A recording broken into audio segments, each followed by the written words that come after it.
Hello guys. Kamusta po? Welcome back again sa aking YouTube channel at sa aking Facebook page na Journal PH. Ayan po. Pasensya na po kayo sa aking boses kasi po meron po akong bobo tsaka sipon sa kasalukuyan po. At tsaka kagagaling ko lang po sa lagnat. Ayan. So ngayon po, in this video po is pag-uusapan po natin is all about yung pinakaunang video po na ginawa ko for Mac or Mark Anthony Punay. Dahil nga po, nagulat ako kanina pagising ko kasi nga nag 1 million views na ito. So in the past 2 days, parang Monday ko yata na-upload yon. So sa mga nakaraang araw, mabilis yung pagtaas ng kanyang views. And yun nga, umabot talaga siya ng 1 million views. So panoorin po muna natin yung at least 1 minute or 1 minute plus ng video na yun pa sa mga hindi pa nakakapanood. Ito po.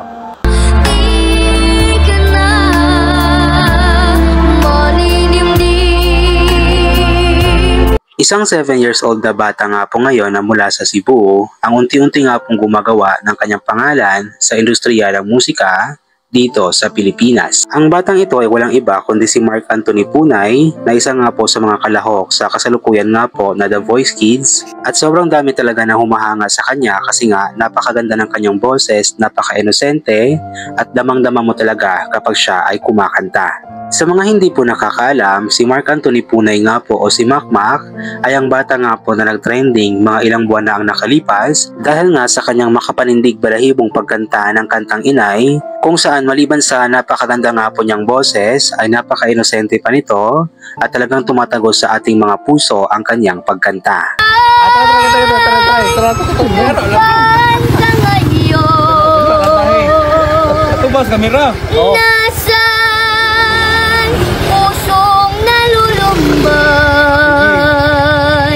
Bakit ba ako iyong iniwan? Mata ko'y lumuluha sa kalungkutan.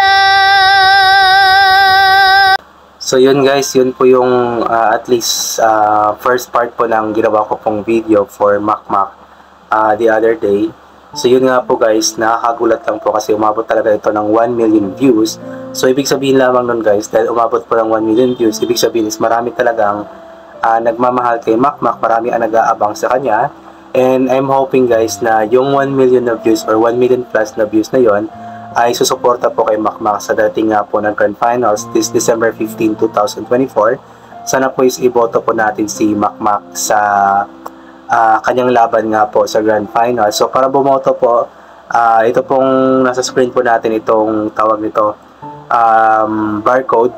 Pwede nyo pong i-scan yung cellphone nyo dyan sa this coming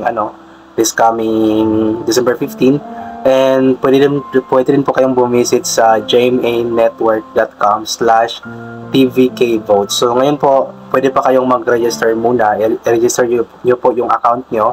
Nang sa ganun, pagdating po ng or pag-open na po yung voting lines ay pwede na po kayong bumoto diretso. Kasi hindi pa kasi open yung voting lines sa December 15 pa yata mag-o-open. So magawa na lang muna kayo ng account nyo po sa nasabing website. So yun po, supportahan po natin si Mac guys. Yun nga, ang dahilan siguro kung bakit nga ba nag 1 million views siya. Talagang viral naman talaga itong batang ito I believe yung pinakaunang video niya, nung nag-viral talaga siya, mula nga po sa in-upload ni Ian Clems pa yun, parang nasa 7 million plus, basta million na po yung views nun. So ibig sabihin talaga is itong batang ito is born to be trending, born to be viral siguro. Kasi itong sa ginawa kong video, that is only a reaction video, din parang parang run through ng kanyang buhay, ng kanyang pinagdadaanan sa buhay, mga competition ganoon, ay nag 1 million po siya. Ibig sabihin is marami talaga nagmamahal kay Mac.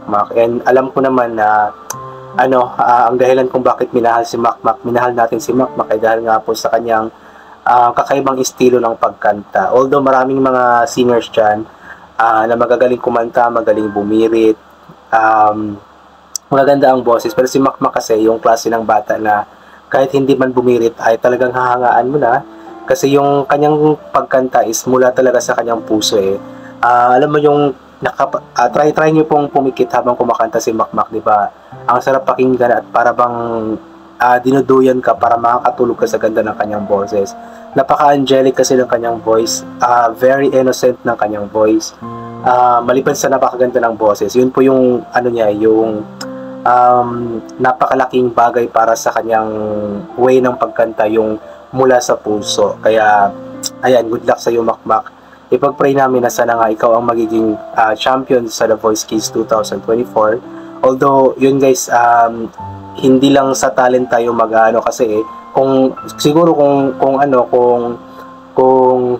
ulit na kung about sa talent lang naman, siguro malaki yung chance ni Makmak na manalo about talent lang, about pagkanta. However, meron kasi silang botohan, so yun nga po yung sinasabi ko na iboto po natin si Makmak kasi di ko alam kung ilang percent yung yung points ng boto sa sa kanila. Siguro 50%, di ako sure.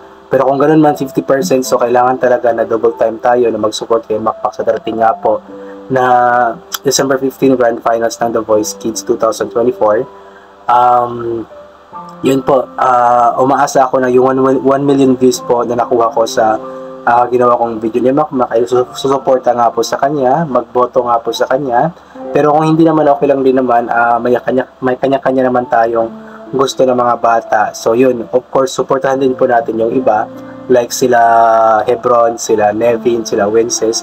And kung sino yung bet nyo na bata, suportahan po natin. Pero wag lang man po tayo mag-away-away kasi ano lang to kasiyahan lang, katuwaan, tsaka mga kaibigan naman yung mga batang iyon. But then for my personal personal bet, talagang si Makmak, kasi nung una pa lang talaga nakita ko si Makmak sa nag-viral niya na video, ay talagang talagang parang pumasok na siya sa aking puso At saka parang naka-chat, hindi ko alam kung si Makmak yung naka-chat ko dati, or maybe parents niya or someone na guardian niya, or ate, kuya, basta tito, tita, siguro ganun. Pero may naka-chat ko na si Makmak dati nung nag-viral siya bago pa man siya sumali sa The Voice Kids. At napakabait po, napakabait ng pamilya, napakabait na bata, napaka-down to earth, maka-Diyos. So yun, para sa akin is deserve ni Makmak na manalo sa Grand Finals, deserve ni Makmak na maging The Voice Kids 2024 Grand Champion, Grand Winner. Kaya ipag-pray po natin si Makmak at suportahan po natin siya all the way para makuha po niya ang inaasam-asam na pangarap. Pero I believe kahit hindi man manalo si Makmak, or kahit hindi man manalo itong mga batang ito, yung apat na yun is sureball na talaga na magkakaroon ng career sa musika o industriya ng musika sa Pilipinas. Especially si Makmak na ganoon nga po yung way ng kanyang pagkanta. I'm sure napakaraming mga producers, mga directors, mga dyan, na willing silang kukunin siguro, especially ang GMA7 Sparkle, GMA Sparkle Center. I'm sure na kukunin talaga nila ang mga batang ito kasi nga napakagaling kumanta ng mga batang ito. So good luck sa inyo sa darating na Grand Finals. God bless and bye-bye.